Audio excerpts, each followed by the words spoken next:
주님께서 여러분과 함께 또한 사제의 영과 함께 루카가 전한 거룩한 복음입니다. 주님 영광 받으소서.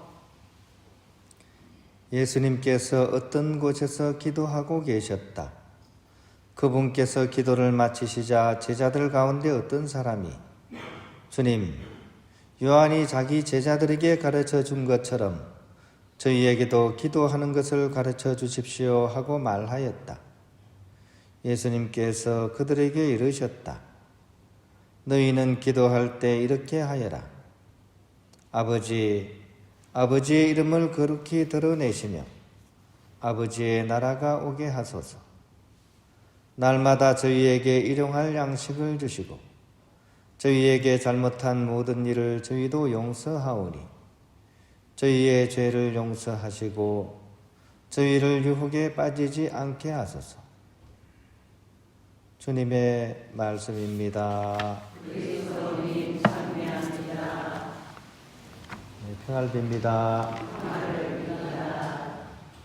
제가 이 교육기 때 수도원에서 아침 저녁 기도를 바칠 때마다 이름이 불리는 형제가 있었습니다.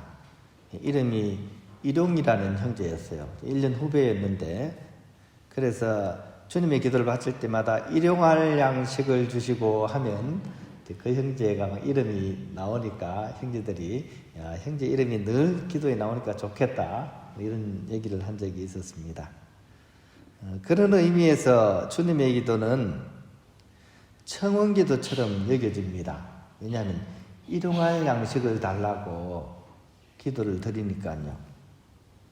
하지만 주님의 기도문 전체를 살펴보면 이 기도는 청원적인 요소보다는 오히려 하느님께서 우리에게 바라시는 것을 끊임없이 묻고 찾으라는 성격이 더 강한 성찰의 기도입니다.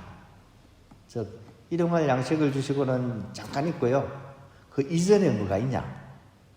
오히려 아버지의 이름이 거룩히 빛나시며 아버지의 뜻이 하늘에서와 같이 땅에서도 이루어지소서. 이게 더 중심에 들어있는 그런 기도인 것이죠. 그렇다면 아버지께서 나에게 가장 바라시는 것은 무엇일까? 이런 질문이 당연히 따라 나옵니다. 그죠? 아버지께서 바라는 것을 내가 이뤄야 되니까. 그러면 여러분 한번 생각해 보십시오. 하느님 아버지께서 여러분 각자에게 가장 바라는 건 뭘까요? 이거는 각자가 생각을 해야 돼요. 그것은 바로 내 안에서, 그리고 우리 각자가 서 있는 저마다의 삶의 자리에서 아버지의 이름을 거룩히 빛내고 아버지의 나라를 세우는 것, 이것이 아마 하느님 아버지께서 우리에게 가장 바라시는 것일 겁니다.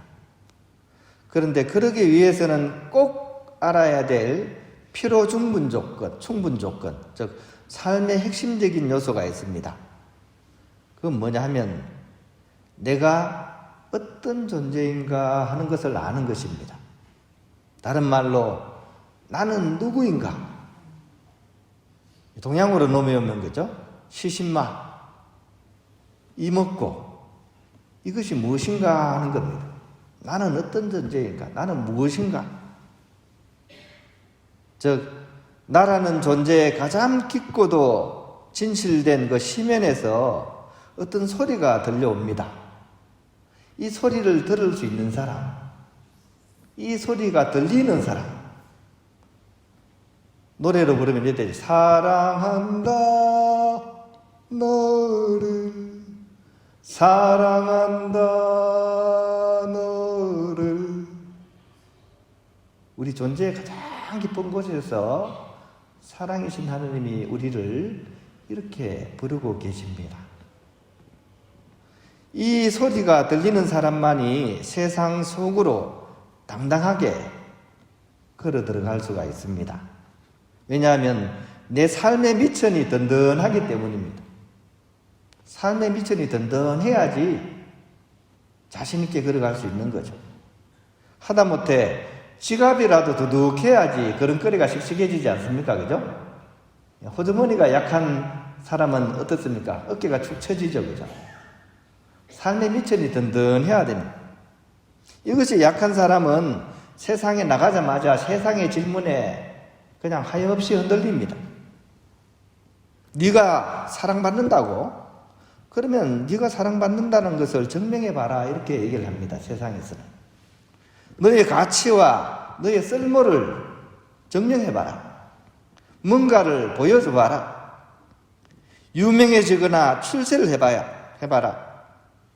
그래야 나는 네가 훌륭하다고 인정해 줄게. 이 세상은 우리에게 그렇게 요구를 하고 말을 합니다. 여기에 흔들리는 사람, 그런 사람을 우리는 세속적인 사람이라고 부릅니다. 하지만 그 반대로 하느님에 대한 믿음이, 하느님께서 나를 사랑하신다는 그 사랑에 대한 확신이 튼튼한 사람, 이런 사람은 돌이 빵이 되게 해라. 성전에서 뛰어내려라. 권력을 잡고서 너의 가치를 증명하라는 그런 유혹의 말에도 눈썹 하나 깜짝하지 않습니다.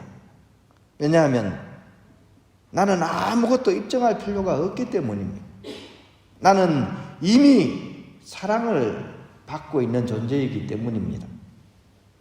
이것이 튼튼한 사람은 흔들림이 없는 사람입니다.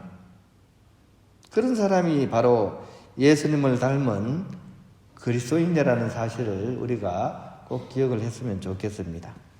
앞으로 주님의 기도를 바칠 때마다 꼭 이 내용을 기억하시고 내가 눈에 넣어도 아프지 않을 그런 하느님의 사랑을 끔찍하게도 아니다, 끔찍이도 받고 있는 그런 존재라는 사실을 기억하면서 이 주님의 기도를 우리가 바칠 수 있어야 하겠습니다.